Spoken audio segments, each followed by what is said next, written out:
Que la paix soit sur vous tous, chers familles. Avant toute chose, avant de rentrer dans le vif du sujet, si vous me permettez, je vais vous témoigner de l'amour illimité pour tous les frères et sœurs, pour toutes les mères et pères, pour toutes celles et ceux qui nous soutiennent partout où nous allons, ceux qui nous témoignent dans les rues, qui klaxonnent, qui nous témoignent de l'amour, qui sont même parfois en train de pas faire nos courses, qui nous arrêtent pour nous prendre dans les bras, etc. On vous aime.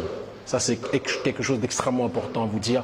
C'est pour vous tous qu'on mène ce combat, c'est pour l'autodétermination de notre peuple qu'on mène ce combat. Et dans ce combat, je ne suis pas le leader. Le leader, c'est nous tous, c'est le peuple. D'accord? Si vous n'étiez pas là, ce combat n'aurait pas lieu d'être. Donc il faut qu'on puisse toujours préciser les choses. On mène ce combat parce qu'il y a encore de l'espoir, on mène ce combat parce qu'il y a de la vie, on mène ce combat parce que nous existons. Et donc je suis parce que nous sommes et vous êtes parce que je suis, vice-versa. C'est dans cette fusion vraiment de la fraternité ou de la sororité que l'on pourra avancer. Une salutation particulière pour toutes nos sœurs. Ça, c'est très important aussi de le dire, parce qu'on ne le dit pas assez. Mais moi, je peux témoigner, parce que je le vois sur le terrain depuis un certain nombre d'années, depuis 10 ans que je suis rentré en Afrique. Clairement et simplement, la présence et la force silencieuse parfois, et j'espère que cette force sera de plus en plus brillante et bruyante aussi, mais cette force des sœurs, c'est quelque chose qui fait que ce combat aussi est présent. Ce ne sont pas celles qui s'agitent le plus, ce ne sont pas celles qu'on voit le plus, mais je peux vous assurer que la femme noire, elle n'est pas qu'histoire, elle est aussi pouvoir. Ça, c'est très important de le dire.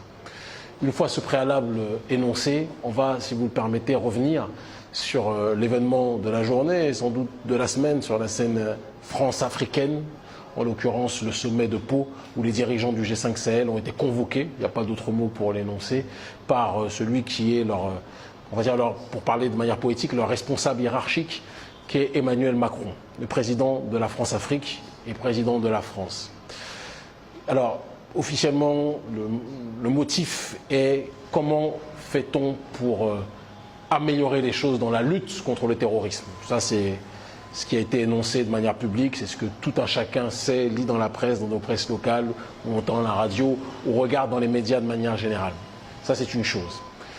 Alors, comme vous vous en doutez, on ne va pas rester uniquement sur la surface. L'objectif, c'est qu'on puisse, en fonction de ce qui a été dit aujourd'hui, creuser dans le fond. Qu'est-ce qui a été dit aujourd'hui? Il a été dit que donc, les présidents africains ont réaffirmé leur volonté que la France s'engage fondamentalement donc au Sahel, d'accord, redouble d'efforts pour les soutenir. Et il a été décidé de manière conjointe et commune qu'il fallait que la communauté internationale s'implique de plus en plus. Et donc, quand on dit la communauté internationale, vous n'êtes pas naïf, hein, on sait que ce sont les pays occidentaux, les trois quarts du temps, en tout cas les pays caucasiens de manière générale, avec sans doute quelques exceptions. Mais en tout cas, la communauté internationale, vous savez autour de quoi ça tourne, personne n'est naïf. Tous ceux qui sont persécutés par cette communauté internationale savent de quoi je parle. Et donc, rien de neuf sous le soleil, j'ai envie de dire. On savait que ça allait se passer comme ça. Quand on entend les déclarations des présidents, qu'on en a qualifié de marionnettes, et je le dis, et on m'a qualifié d'être une personne qui fait l'apologie de l'outrage, mais non, c'est quand il y a un marionnettiste qui est l'oligarchie française et que d'autres personnes suivent les faits et gestes de ce que l'oligarchie française veut, eh bien, il y a les marionnettes et les marionnettistes. Mais il faut quand même, sur ce terrain-là, apporter une nuance. C'est très important de le faire. Nuance, pourquoi? Parce que marionnettiste et marionnette signifierait que les marionnettes n'ont aucune âme et que le marionnettiste a tout contrôle. Les choses sont beaucoup plus nuancées. Et c'est pour ça que ce sommet, à titre de réflexion politique, peut en faire cogiter un certain nombre. Ce à quoi je vous amène là et ce à quoi je vous appelle surtout là, c'est une réflexion de fond, parce que quand on parle de science politique, science vient de scientia, qui signifie connaissance, d'accord, en latin, politique, participation à la vie de la cité, ça vient de politeia, donc la connaissance de la participation à la vie de la cité, c'est-à-dire qu'il faut qu'on soit capable de décrypter les rouages, d'accord, pour ne pas être orienté uniquement par des émotions, mais pour être simplement dans des actions qui sont, comment dirais-je, motivées en priorité par la raison. Alors, il y a un constat à tirer dans tout ça, dans cette guerre contre le terrorisme. Nos armées sont mises à mal par les forces terroristes, qui sont surarmées, d'accord, ces milices djihadistes sont surarmées. Or, nos armées, dans le même temps, sont sous-armées. Sous-armées et pourtant extraordinairement capables. C'est-à-dire que moi, je rends un hommage à tous les militaires. Que ça, c'est quelque chose vraiment que je dis en m'appuyant sur le terrain, parce que j'ai rencontré énormément de patriotes Dans tous les aéroports où je vais en Afrique, dans toutes les villes où je vais, je vois toujours beaucoup de soutien de la part des militaires qui suivent notre combat politique avec très grande attention et qui ont ce sentiment panafricaniste, c'est-à-dire qu'il y a beaucoup plus de Sankara qu'on ne le croit au sein des armées. Simplement, il n'y a pas le déclic encore qui peut se faire pour qu'on puisse passer à une autre étape. Chaque chose en son temps. Et donc je salue ces corps constitués là. Mais malheureusement, ces armées sont sous-armées. Pourquoi? Comment on en est arrivé là? Alors on pourrait revenir sur les accords de Bretton Woods, d'accord, qui ont privatisé les secteurs les plus vitaux de la société, comme la santé, l'éducation, les secteurs de l'eau, hein, par exemple, ou la sécurité nationale. Et donc qui dit sécurité nationale dit justement l'armée. Alors pourquoi nos armées sont sous-armées? En dehors des accords de Bretton Woods et des plans d'ajustement structurel dont on vient schématiquement de parler, et je vous encourage tous à vous pencher sur ces questions, c'est important d'apprendre pour comprendre et par la suite pour pouvoir résister, on ne peut pas agir tête baissée. En dehors de cela, il y a un facteur fondamental qui est la genèse même quelque part de ce G5 Sahel, il faut qu'on puisse le comprendre, c'est l'attitude de nos chefs d'État. C'est-à-dire que nos armées, composées de soldats extrêmement solides, il faut le préciser et leur rendre constamment hommage quand ils servent la patrie, eh bien, ces armées sont sous-armées parce qu'il y a des budgets qui devraient leur être alloués. Et le problème, c'est que les budgets qui devraient leur être alloués sont utilisés pour autre chose. Les deniers de l'État sont utilisés par nos chefs d'État pour leurs intérêts personnels, pour des hôtels, pour un certain nombre de choses. De la même façon que le budget alloué à l'éducation, le budget alloué à la santé, à l'eau, à l'accès à l'eau potable, etc., eh bien, sont malheureusement utilisés complètement par les présidents pour autre chose. Et c'est ça qui crée le système de la corruption endémique de par la tête et qui rejaillit par la suite vers la base. Donc ça, c'est quelque chose qui est très important à souligner. Ces détournements de fonds désarment quelque part nos armées. Parce qu'on entend les présidents africains dire oui, mais on n'a pas les moyens. Que non, c'est pas on n'a pas les moyens. C'est que vous volez les moyens. Vous volez les moyens en dépensant de manière astronomique pour vos propres intérêts au détriment de la population. Et c'est pour ça que vous nous empêchez de voyager dans quelques pays. L'Afrique, c'est 54 États, donc vous ne nous empêchez pas de voyager. De toute façon, il faut aussi qu'on soit capable de le dire. Vous essayez de nous limiter, mais en faisant ça, vous vous exposez. Et parce que vous savez que nous savons que vous êtes l'un des maillons principaux de ce problème-là, en dehors de l'oligarchie française, vous avez une profonde responsabilité.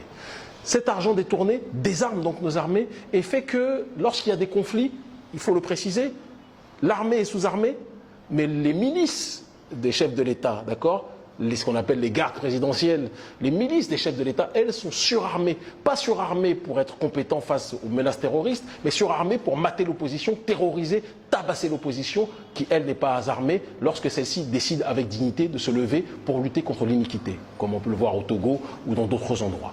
Ça, c'est aussi important de le préciser. Et donc, milices privées surarmées, armées sous-armées, parce que armées sous-armées, eh bien, quand il y a des conflits, eh bien, nos présidents africains viennent mendier l'aide d'autres. Et ça les arrange vraiment de diverses façons et pour de diverses raisons. La première raison pour laquelle ça arrange les chefs d'État, qui est la présence, par exemple, de l'armée française et in extenso de la communauté internationale, puisque ce sont les recommandations issues des conclusions de ce G5 Sahel à Pau, c'est que lorsque l'armée française vient, l'armée française, pour elle c'est intéressant, installer une base militaire dans un pays, c'est faciliter pour ces bases militaires l'accès aux ressources et ravitailler donc ces ressources vers la mère patrie qu'est la France. Donc ils savent exactement ce qu'ils font. Et pour nos chefs d'État, cela permet de ne pas avoir à être plus responsable dans la gestion budgétaire vis-à-vis de l'armée. Ils vont se dire non, on peut continuer à voler, l'armée française va faire le travail que nos armées devraient faire. Que nenni. Continuons dans ce raisonnement, dans leur réflexion. Ils savent aussi que quand l'armée française se pose quelque part, l'armée française loue un espace. Ça ne se fait pas comme ça. Donc il y a dans l'allocation de l'espace des rentes financières importantes qui sont données pour les présidents. Ça aussi, il faut le préciser.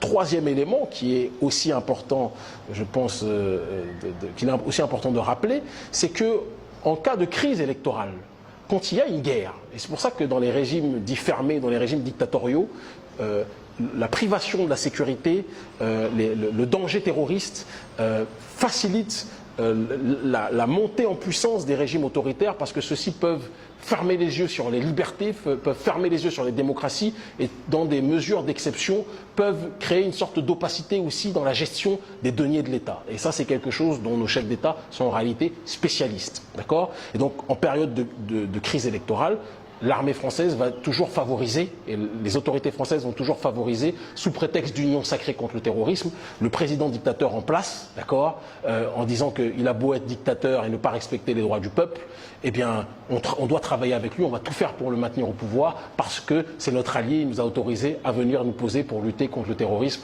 et bien évidemment, officieusement, pour accéder aux ressources. Donc, tout le monde est gagnant dans cette histoire-là, et de la même façon, quand les chefs de l'État, des chefs d'État du G5 Sahel, conjointement avec le président de l'oligarchie française, Emmanuel Macron, appellent à ce que la communauté internationale puisse se mêler plus encore à ce conflit, eh bien, les présidents africains montrent leur plus beau sourire, ils montrent toutes leurs dents, toutes leurs chicots, pour la simple et unique raison que plus il y a de bases militaires, plus il y aura de location d'espace, plus il y aura de rente financière et encore une fois, moins il y aura pour les chefs d'État dictateurs qui détournent les deniers publics de responsabilisation en ce qui les concerne dans leur objectif, dans ce qui devrait être leur devoir quelque part, de pouvoir gérer avec intelligence les deniers de l'État pour financer l'armée. Donc il y a un sous-financement chronique volontaire de l'armée, d'accord, puisque ces deniers sont utilisés pour autre chose.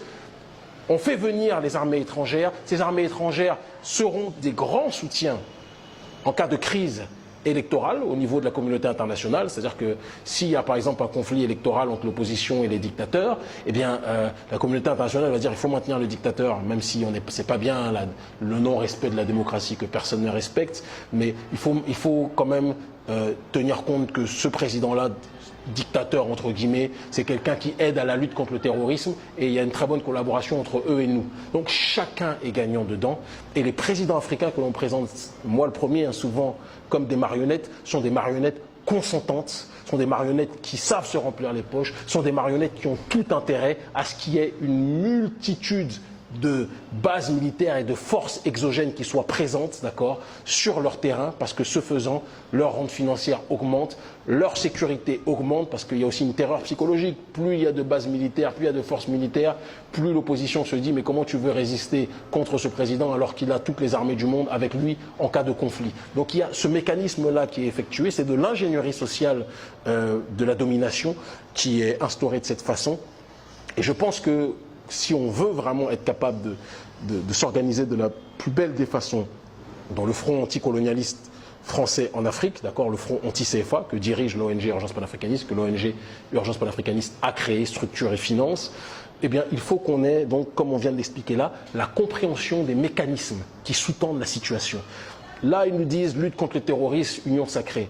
Au-delà de cette union sacrée, pour schématiser et pour conclure, France a tout intérêt à avoir accès aux ressources, la communauté internationale a tout intérêt à avoir accès aux ressources et donc faciliter cet accès aux ressources par une présence des bases militaires. De l'autre côté, les dictateurs africains qui sont bien souvent illégitimes aux yeux de leur peuple ont besoin d'avoir des soutiens, des appuis à l'échelle internationale, de telle sorte que quand il y a une déstabilisation, une contestation intérieure, ils seront soutenus par les forces néocoloniales, néolibérales globalisées extérieures. Ça c'est très important à souligner, à côté des rentes financières pour ces derniers. Donc en réalité, la lutte contre le terrorisme est un business extrêmement, je dis bien extrêmement florissant pour les entités et que nous venons de citer. Et donc, c'est pour ça que quand on les entend avec leurs larmes de crocodile dire qu'ils luttent contre le terrorisme, vous parlez, mais la France risque sa vie, nous avons besoin de la France, etc. Oui, les dictateurs africains, pour maintenir leur pouvoir, pour maintenir le pouvoir de leur camp, d'accord, à la tête de l'État, ont besoin des forces néocoloniales françaises et des forces néocoloniales occidentales. Donc aujourd'hui, de toute façon, la jeunesse africaine voit clair. La jeunesse africaine ne veut plus être manipulée. On ne sera plus manipulé à l'exception de quelques militants qui, par faim, par famine, se laissent corrompre par les chancelleries africaines. Mais la majorité aujourd'hui de cette jeunesse africaine veut l'autodétermination, ne veut pas être déterminée par l'extérieur, ne veut pas être manipulée ni par l'Occident, ni par nos présidents. Et je tiens aussi à préciser quelque chose qu'il est important de souligner, c'est que on a vu notamment au Mali beaucoup de frères dire qu'il faut que la Russie vienne, que la Russie règle les choses, etc. Moi, je vais être très clair. Et tout le monde sait que je peux travailler avec les Russes comme je peux travailler avec d'autres pays, en Amérique du Sud ou ailleurs, ou au Moyen-Orient. Là n'est pas la question. Personne ne pourra libérer l'Afrique à la place des Africains eux-mêmes. Ce qu'il faut, c'est consolider nos armées. Nos soldats sont capables, nos soldats sont vaillants. Il faut leur donner la possibilité de faire. Si la communauté internationale voulait véritablement aider les armées africaines, il y aurait des budgets qui seraient alloués pour leur fournir les armes suffisantes et nécessaires, les formations aussi nécessaires pour qu'elles soient plus que jamais capables de pouvoir résister. Et on fournirait, puisque l'Union africaine aujourd'hui est un organisme complètement désintégré, manipulé par l'extérieur, les fonds seraient alloués à l'Union africaine pour que celle-ci, qui représente donc officiellement 54 États, et donc il y a largement le nombre de personnes qu'il faut pour lutter, puisse avoir les armes adéquates pour lutter contre ces milices. On parle de milices, on ne parle pas d'État, c'est des milices qui déstabilisent toute une région. Il y a quelque chose qui ne va pas. Et en termes de nombre, en termes de force du nombre, les armées africaines, si elles devaient toutes être impliquées dans ce conflit, à l'échelle continentale, eh bien, normalement, devraient largement sortir gagnantes. Mais c'est ce sous-financement chronique voulu par nos présidents africains, du G5 Sahel notamment, et par certains aussi à l'intérieur de l'Union africaine, et voulu aussi par l'oligarchie occidentale, qui entraîne la présence des Occidentaux ici. Et donc, juste pour conclure, je dirais à la jeunesse africaine, arrêtons de compter sur les uns ou sur les autres, comptons sur nous-mêmes. Ce ne sont pas les Russes qui vont nous sauver, d'accord? Ce ne sont pas les Cubains qui vont nous sauver. L'Africain sera sauvé par lui-même. Et il faut qu'on fasse pression pour qu'il y ait un budget suffisant qui soit donné à nos armées, que les armes suffisantes et légitimes soient fournies à ces armées pour qu'elles puissent lutter à égalité avec les terroristes qui essaient de nous déstabiliser. L'Afrique libre ou la mort, nous vaincrons.